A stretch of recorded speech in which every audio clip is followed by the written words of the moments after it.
We're joined by Mitchell Barak, former Foreign Ministry aide to Israeli Prime Minister Benjamin Netanyahu, and a former speechwriter for Prime Minister Ariel Sharon. Mitchell, you're joining us now from West Jerusalem. Thank you for your time today. So, as you know, there is this agreement now between Hamas and Israel on at least the first phase of the deal. Captives, Israeli captives held in Gaza could be released as early as Sunday or Monday. We don't have an exact day yet. And then aid would also surge into the Gaza Strip. Palestinian prisoners would also be released. How do you feel about where we are now? Well, it looks like a good thing for all sides. I mean, you just were covering about the humanitarian aid and food. I can say that official figures by Israel since the beginning of the war, 1.8 million tons in humanitarian aid, of which 1.3 million was food, was brought into the Gaza Strip through Israel alone.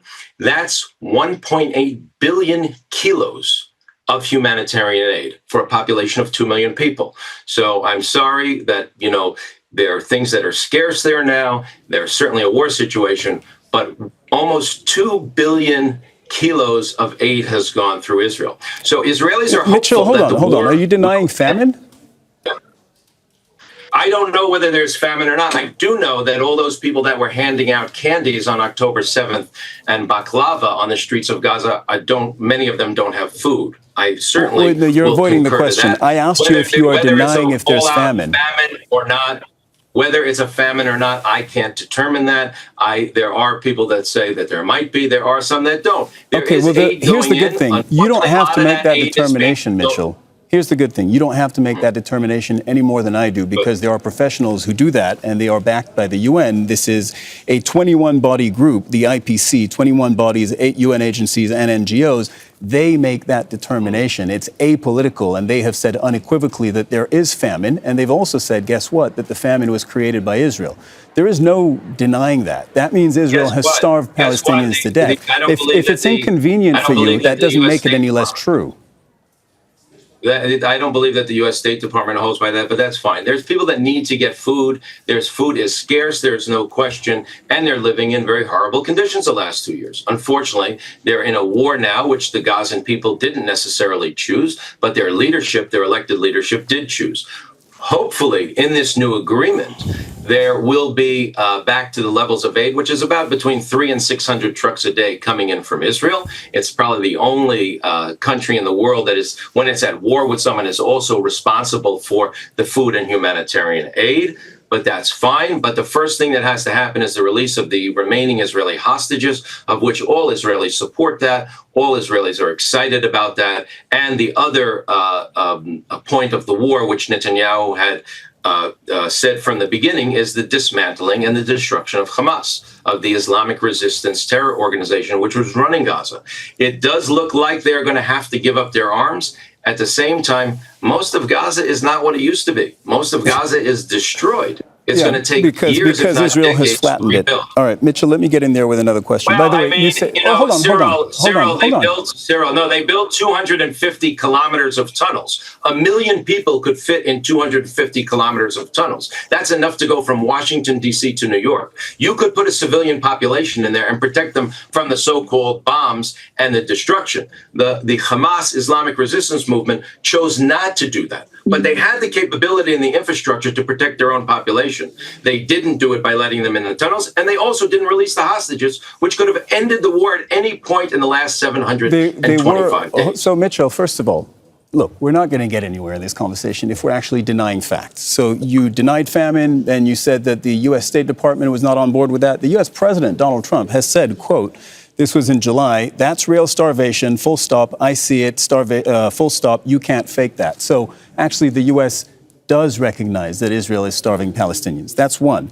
Now, you seem to be denying the extent of the destruction in Gaza. 90% of homes have been destroyed. 90% of schools have been destroyed or damaged. That's correct. 10% of the population has been killed or injured. I don't know what there is to deny.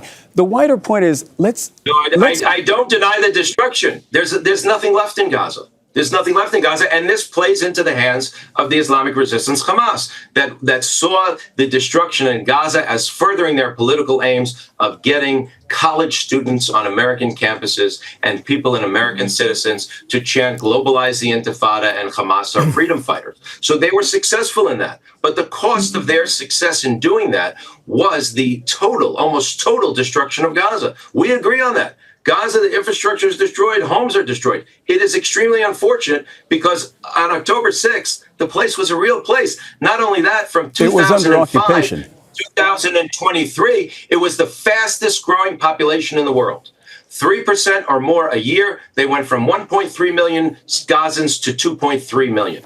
Yeah, So Mitchell, you say on October there. 6th, Gaza was a real place. Gaza was under military occupation like all of Palestinian territory has been for more than half a century in a way that is, by the way, 100% illegal. Every morning that you wake up, every morning that I wake up, that Mr. Netanyahu wakes up, the Palestinians wake up, Israel is in direct violation of international law because it occupies all Palestinian territory, and that is illegal. And by the way, you know that.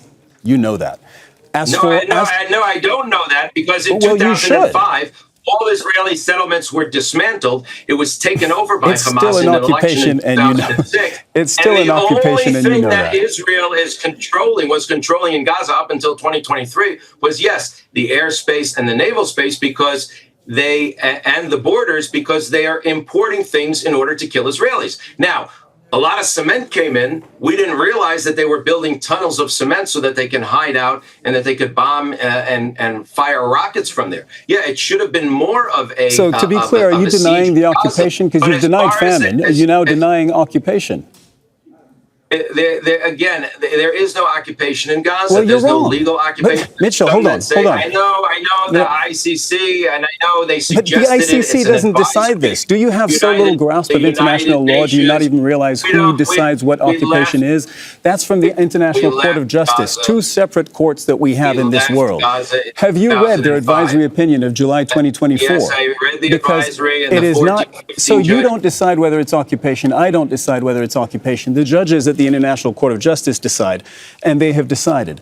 So if you want to deny it, go ahead. But you are falling short of the facts. That occupation? Last I checked, the United States didn't support the occupation. And you're right, until July, when President Trump said there is a starvation, there was no starvation. So yes, at some point it did change. But at this point, U.S. policy is not that Israel is occupying in any way the Gaza Strip. And also, according to the Israeli ambassador, not Judea and Samaria either.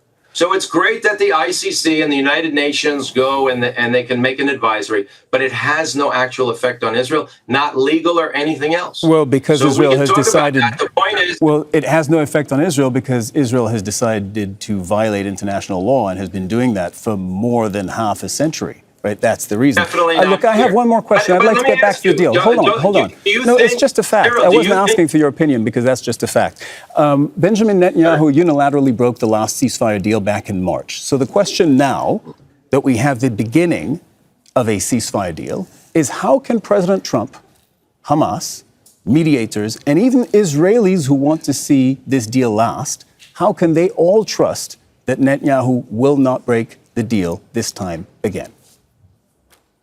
They don't have to trust Netanyahu because they have President Trump who's putting his personal backing there and his guarantee that it's going to happen. And as long as all of those points are covered and followed, it will happen. And they'll complete it. The question is at this point, Hamas say they're going to release the hostages.